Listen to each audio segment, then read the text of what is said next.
campagne nouvelle donne pour le TER.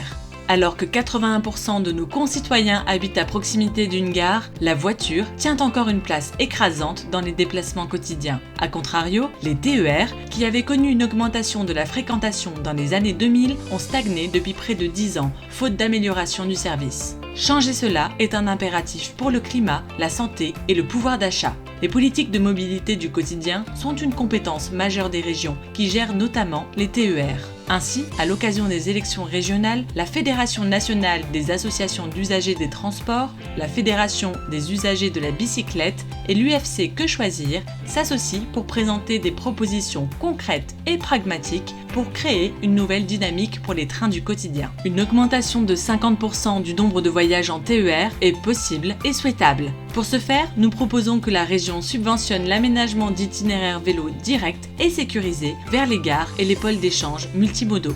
Depuis la loi mobilité, les rénovations de matériel roulant imposent l'emport de 8 vélos par train et de 5 vélos par car. Pour répondre à la demande, il faut un engagement volontariste de la région, bien au-delà de ces minima, et ce, sans attendre le renouvellement du parc. Évidemment, au-delà de l'embarquement des vélos, il est indispensable d'assurer un stationnement massifié, sécurisé et facile d'accès dans l'ensemble des gares routières et ferroviaires.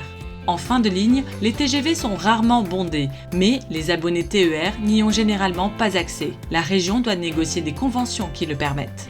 De même, les régions doivent se concerter afin de permettre une application cohérente des cartes de réduction nationales.